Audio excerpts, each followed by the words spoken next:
Hey, Dinar Land Ninja here. Today is Saturday, July 13th, 2019, and this is from Restored Republic via GCR compiled by Judy Byington.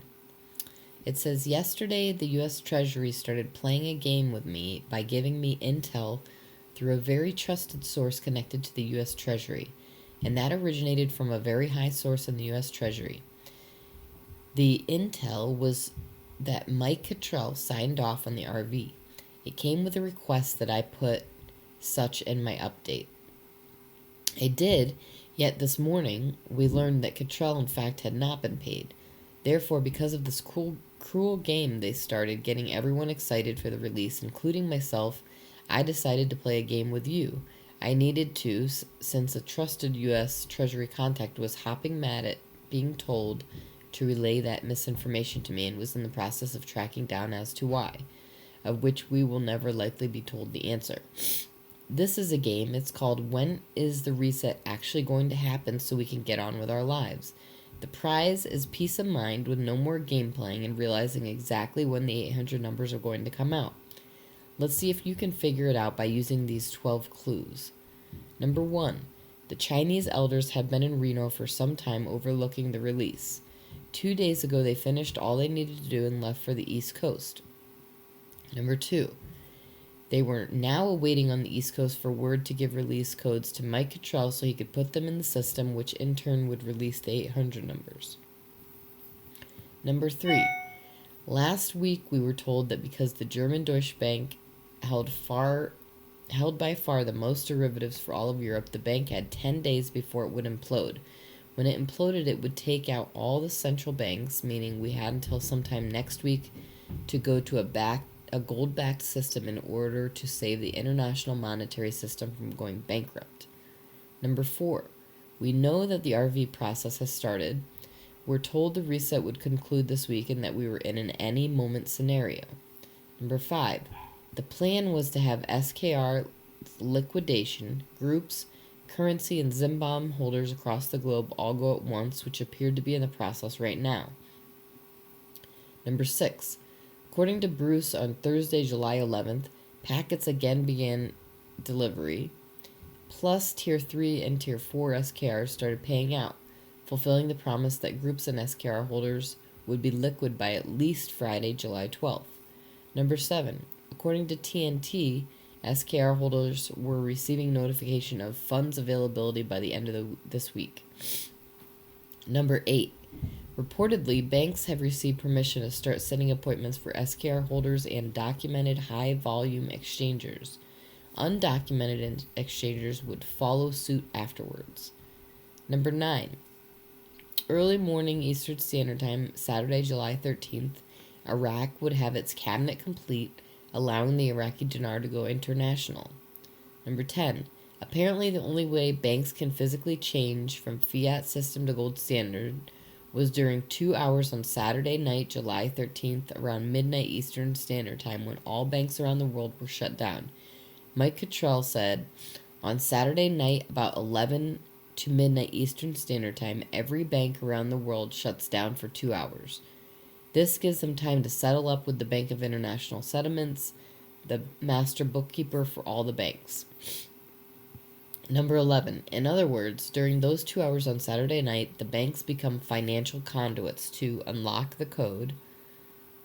To unlock the lock, according to Mike Cottrell, the person who would put in the codes to release the RV. Number 12.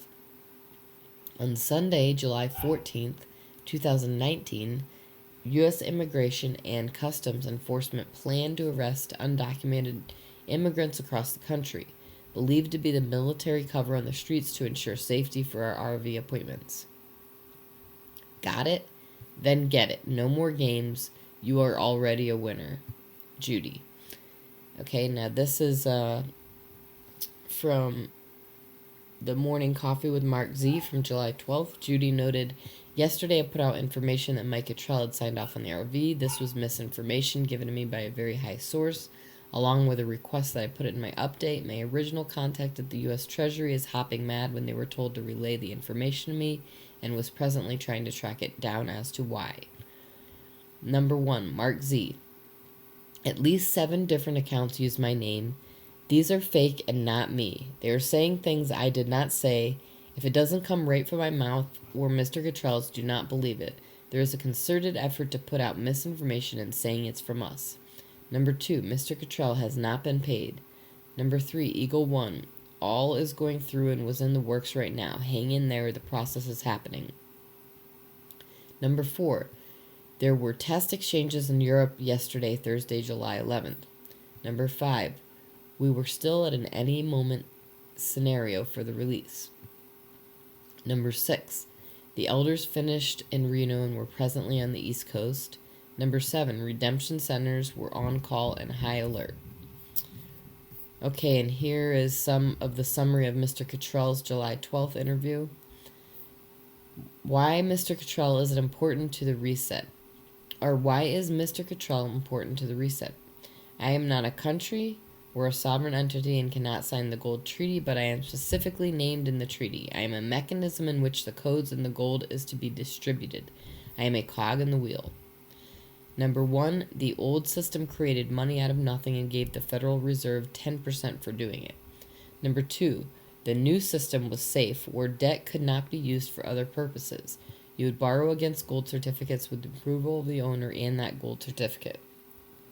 Number 3, the Queen Vatican Bush Clinton cabal was a scam. Number 4, in the new system, the CMKX packages, farm claims, Native American fines, and penalty payouts are wrapped together. Number 5, the cabal was using Cottrell's name. Number 6, Interpol was the international legal authority. Number 7, in the reset, no one would take a loss. Number 8, the Vatican had 5,000 accounts of politicians who were fed monies out of the cabal system.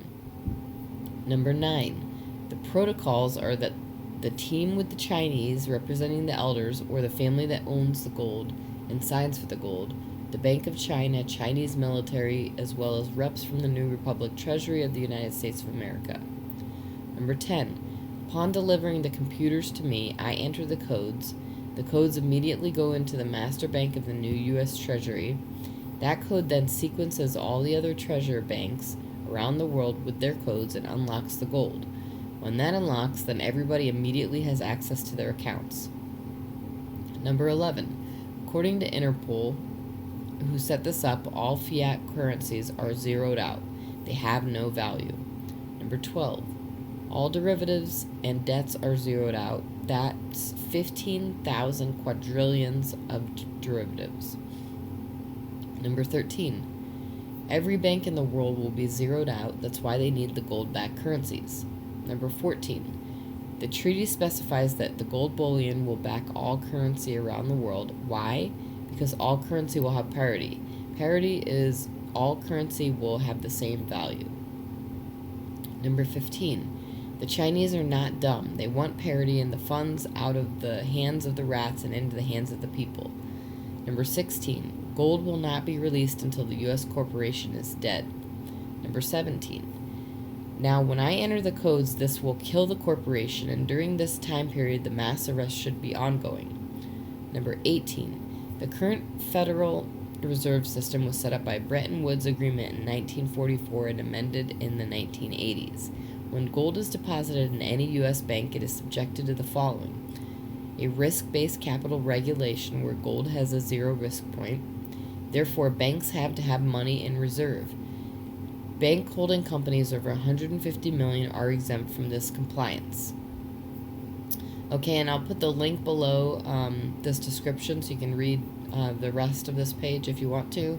And that's all for now. Thanks for tuning in.